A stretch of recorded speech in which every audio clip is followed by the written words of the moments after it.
Uchaguzi wa mwaka 2022 huku baadhi ya wabunge kutoka kaskazini mwa bonde la Ufa wakisema kwamba hawatoruhusu hata dakika moja kuongezwa. Haya yanajiri huku baadhi ya viongozi kutoka chama cha ODM wakisisitiza kwamba ni sharti nchi ifuate sheria ya tarehe ya uchaguzi ndani ya katiba kama ilivyoratibu.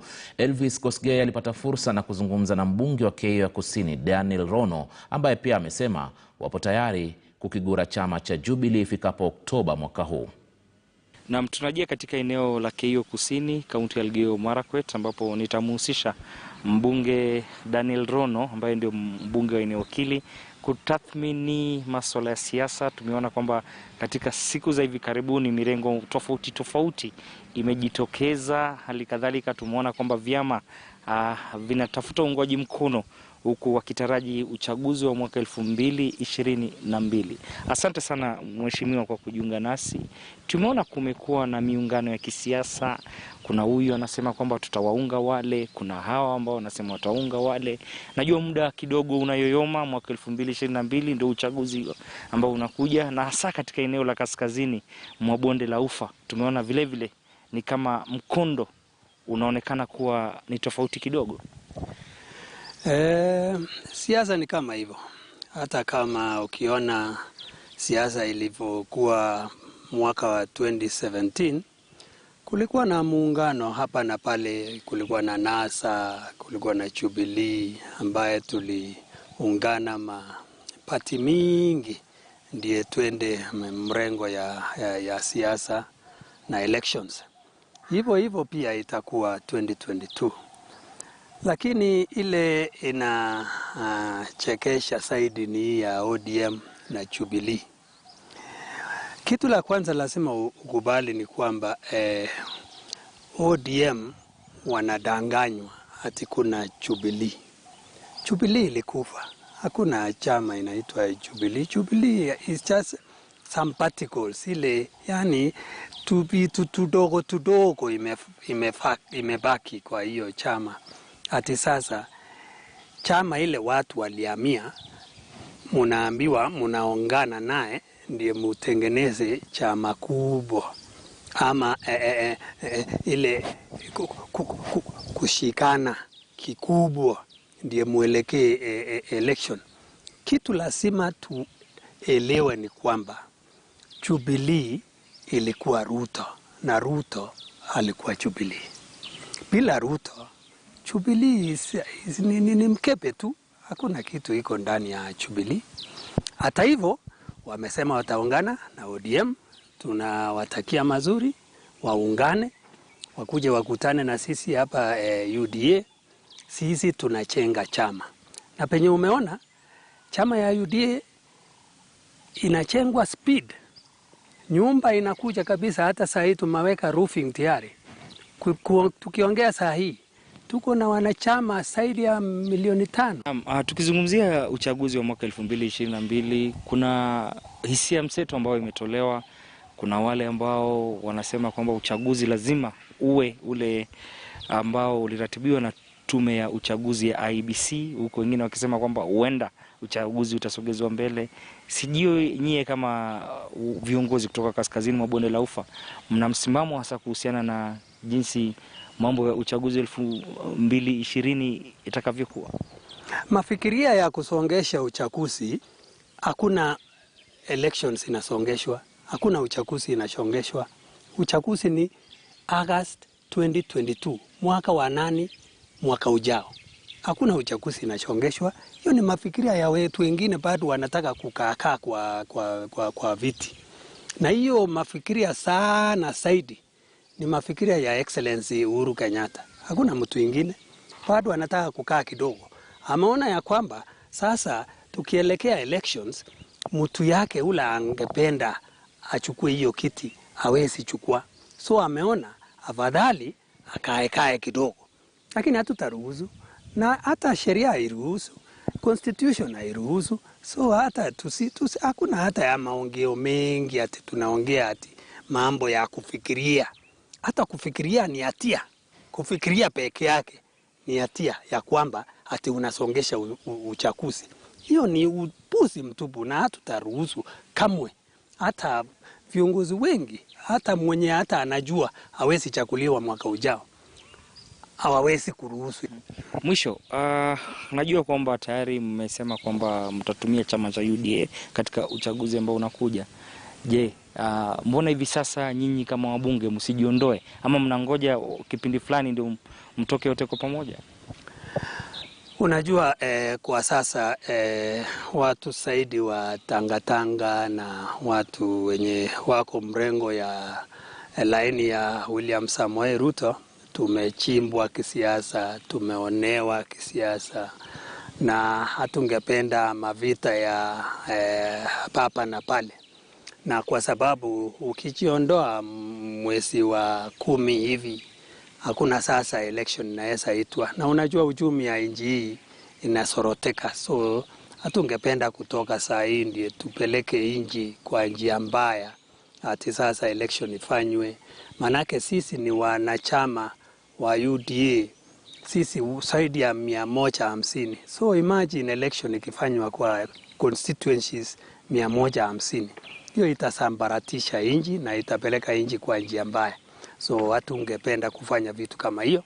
Sisi ni viongozi, sisi ni watu tuko na akili timamu, so tunangojea tu wakati inayofaa ambaye itakuwa kitu kama Oktoba, sisi tujiondoe, tuende tuchenge UDA kabisa, na sasa tuvae mzuri ile nguo ya UDA.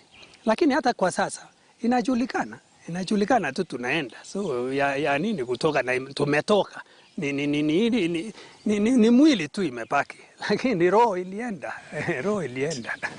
Asante sana. Huyo ni mbunge wa Keio Kusini Daniel Rono, kidadavua masuala yanafungamanishwa na kisiasa, ikiwemo masuala ya chama, alikadhalika miungano ambayo tumeona kwamba hivi karibuni pamekuwa na mirengo tofauti, na mstakabali wa uchaguzi wa mwaka 2022 kwa kisema kwamba kisheria ama kikatiba hairuhusiwi kwamba uchaguzi huo usogezwe mbele. Kutoka kwangu Elvis Kosgei sina la ziada, na urejeshea pale studioni.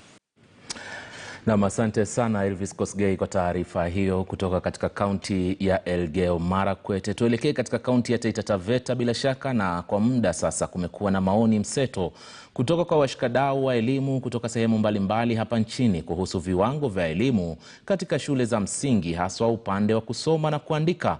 Mwanahabari Hezron Kimari amefanya mahojiano na maafisa kutoka katika shirika la Uwezo. Hebu tuwasikize.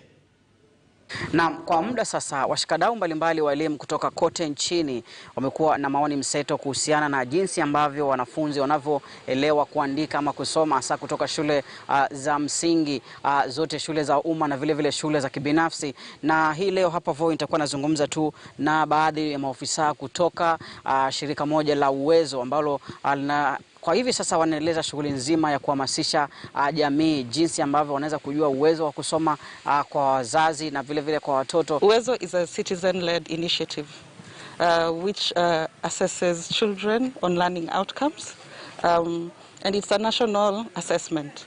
As we speak currently, we are doing in all the 47 counties, and I believe this is most probably the last week we are training our data collectors, who we use volunteers from the villages, and hence the reason why we call it a citizen-led initiative. Uwezo started in 2009, whereby we are asking a question: are our children learning? And we use simple class. Previously we were using grade 2 to just know the grading system, or to just know how our children learning. And we were assessing in literacy, that is English and Kiswahili, and numeracy, that is mathematics, just to know what is happening in our children's education system. Are there equitable resources in our schools?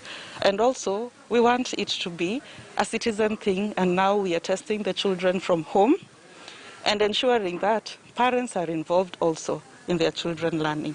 Yes, I would not say that teachers are not doing their work. Teachers are really trying.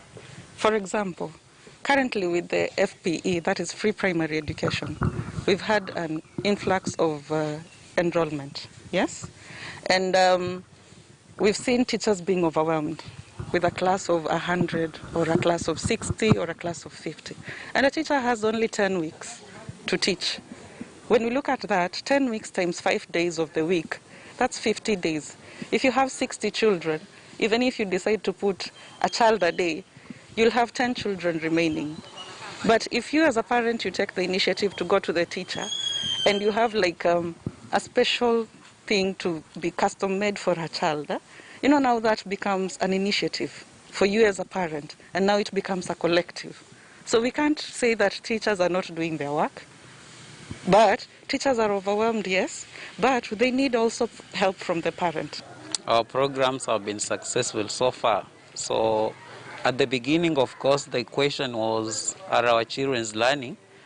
But then we came to a point and realized that we also needed to add on another component of equity, because it's not just about children going to school and learning, but there's also an issue of about equity or justice. And that's why now in this assessment for this year, we are incorporating also the equity aspects.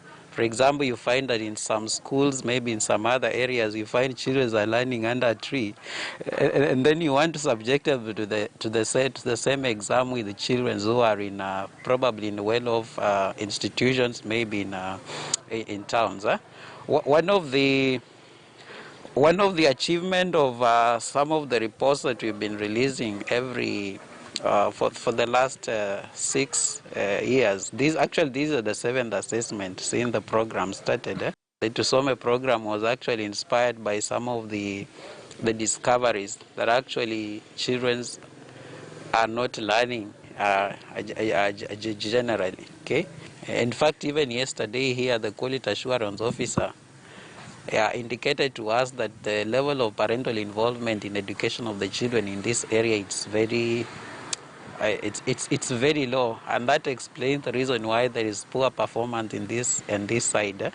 So our main, of course, aim is to try and see how the parental involvement will be upscaled in its county and also maybe in some other counties. Naam, kama tulivyosikia wanasema kweli kunao umuhimu ya washikadau wote ikiwemo wazazi, walimu na serikali vile vile kuweza kushirikiana ili kuimarisha kiwango cha elimu hasa katika shule za msingi kote nchini.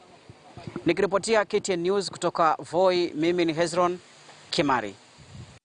Asante sana Hezron Kimari. Mtazamaji, jumla ya shilingi milioni 523 zimetolewa na serikali kupitia Wizara ya Utalii na Wanyamapori ili kuwafidia watu walioshambuliwa na wanyamapori. Waziri wa Utalii Najib Balala amesema kuwa bado kuna salio la zaidi ya shilingi bilioni 3 zitakazotumiwa kufidia visa vyote ambavyo vilivyoripotiwa hadi kufikia mwezi Juni mwaka uliopita. Kaunti ya Baringo itapokea shilingi milioni 29 kwa watu ambao walishambuliwa. Waziri Balala amewasihi wote wenye malalamishi kujaza fomu ambayo pia inapatikana kupitia mtandao.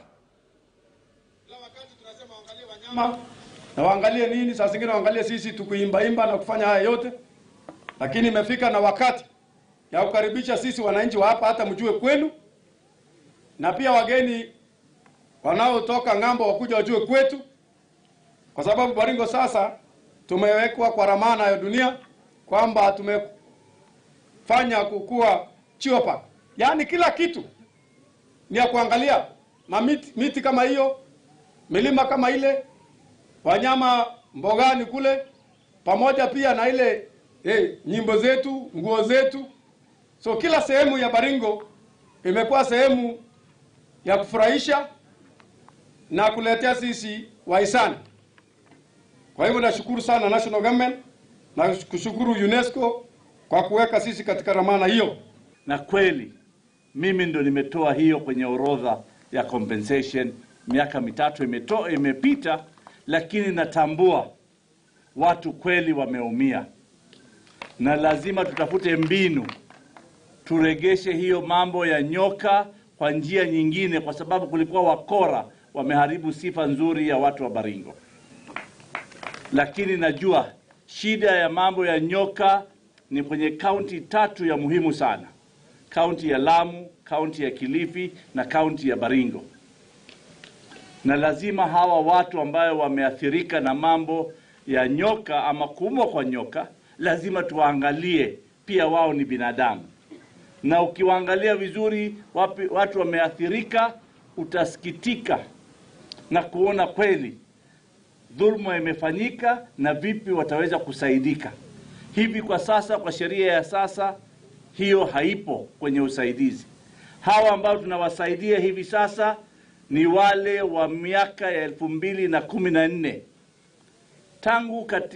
Tangu sheria mpya iundwe 2013, hakuna compensation imefanyika isipokuwa miaka 2 imepita. Na mpaka leo tumeweza kutumia bilioni 2 kulipa wananchi wote Kenya nzima. Leo tuko hapa kaunti ya Baringo, tunalipa milioni 29,700,000. Na pia tumebadilisha ile orodha na kamati ambayo inatatua ama inakagua mambo ya compensation, kwa sababu kulikuwa na ukora. Na familia moja eneo la Ngombeni, kaunti ya Kwale, inamlilia waziri wa usalama wa ndani Daktari Fred Matiang'i kuingilia kati ili kumwokoa jamaa yao ambaye alitekwa nyara na genge la watu waliojihami kwa silaha na kujiziba sura zao wasijulikane. Athman Suleiman Bajiji mwenye umri wa miaka 40 na aliyewahi kuhudumu kama afisa wa GSU anadaiwa kuvamiwa nyumbani kwake huko Pungu, kufunikwa kichwa, kutiwa pingu kisha kusafirishwa hadi hapa jijini Nairobi kwa upelelezi. Mke wake Athman anasema baada ya kisa hicho jamaa hao ambao walikuwa wamevalia magwanda ya polisi usiku huo wa Juni 17 walimwamuru yeye na jamaa wengine kutozungumzia na wanahabari kuhusu tukio hilo. Hata hivyo, afisa mkuu mtendaji wa Haki Afrika Hussein Khalid anasema tayari watu 17 tayari wametoweka kwa njia kama hiyo. Sisi tunataka kujua mume wangu yuko wapi, kwa sababu huyu ni mtu wa familia na watoto, na sisi tuamtegemea yeye kwa kila kitu.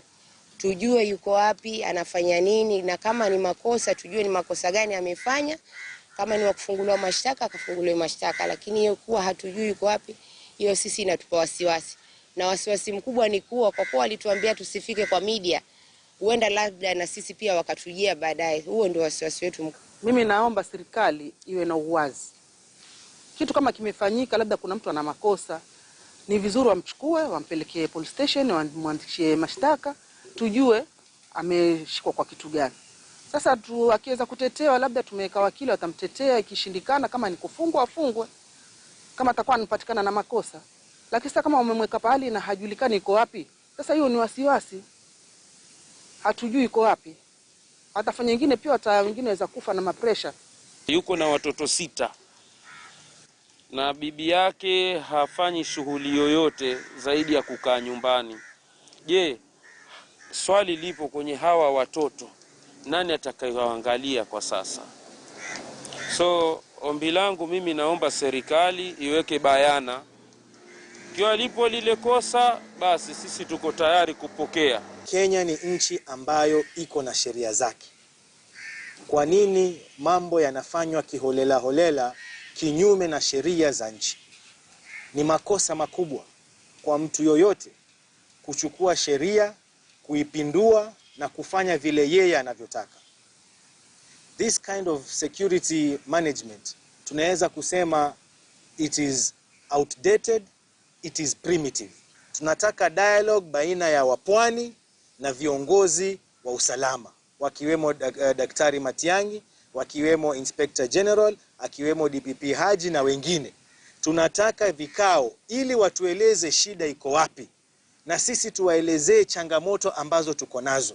Kwa sababu hatuwezi kuendelea hivi kila siku, watu wakipotezwa kiholela. Itakuwa sio sawa. Jamii inazidi kuumia, jamii inazidi kukosa hali ya kujikimu kimaisha. Na mtazamaji, taarifa hiyo basi inatukamilishia taarifa za Mbiu ya KTN alasiri hii. Kumbuka kuungana nasi mwendo wa saa 1 jioni kwa taarifa zaidi kwenye KTN leo. Kifuatacho hata hivyo kwenye muda usiokuwa mrefu ni kipindi cha michezo cha Zilizala Viwanjani. Mwanahabari mwenzangu Ahmed Bahaj bila shaka atakuwa ni mwenye kuchukua usukani na kuendesha kipindi hicho. Hadi wakati huo basi endelea kuwa nasi. Asante.